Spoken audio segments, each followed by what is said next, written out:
Okay, sorry for the delay, but we went over um, a lot last night, so I wanted to kind of go through it slow. So remember, start always with Google. You know, always go to the Google home screen, and then you come to your four squares there. Well, not four squares, the little puzzle pieces, I call it. You find your classroom. And remember I said always start with that little plus. So even if you go to create the class, that's fine, but one of the students might ask you where do they go to join too. So just remember that that's right there, okay?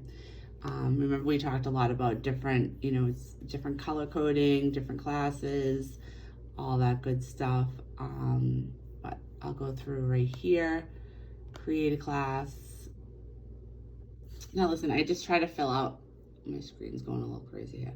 I try to fill out as much as I can, only because I never want it to kick me back out.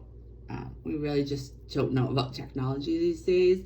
So I just try to fill it out all night.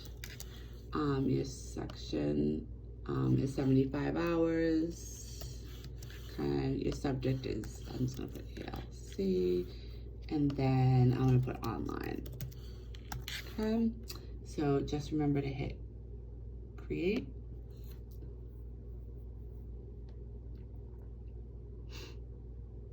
Give it a minute.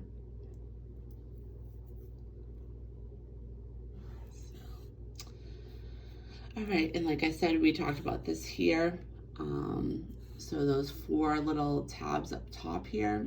So your stream is your area where you can communicate with your students. So if you quickly wanted to go in here during the day and say, hey, let's meet at 7 tonight instead of 6, this you could post it right in here and it would go right to their email. Okay, so so that's really helpful. Or if you wanted to post something that you want all the students to see right away when they open their Google Classroom, it would be right here. Okay. Remember your class code is right there. You can do the copy the link. It will copy it for you. We talked about that. Classwork. Okay, so remember we talked about this one here.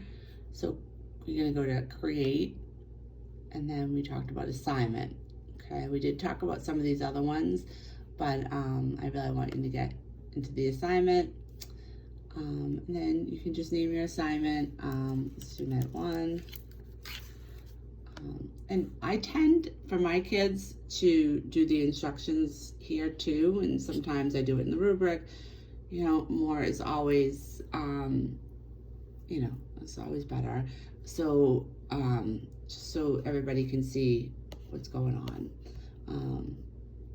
We talked about add, and then we talked about adding the link in here, or different files and all that, and we're gonna work on your material a little bit more, okay? And then, okay, we talked about on the right-hand side here, I would still consider doing the points. I think it might be easier for you in the long run.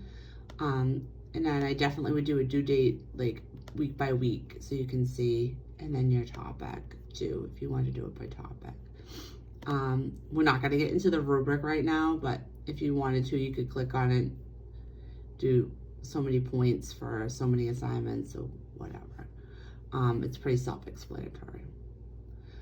Always remember to assign it. If you don't hit this little button here, no one's going to see everything and you're going to lose what you had. Okay, so always remember to assign. And then now here we are. Here's our assignment. Okay. So there it is there. And if you need to go back in and edit the assignment, you can do that right there. We did not talk about that, but we will. Those 3 little buttons on the side, edit. Okay.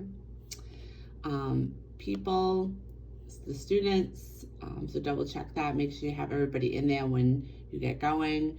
And then your grades, well, they'll show up there if you end up like doing the point system, so it'll be easier for you, like a double check too. So back to the stream.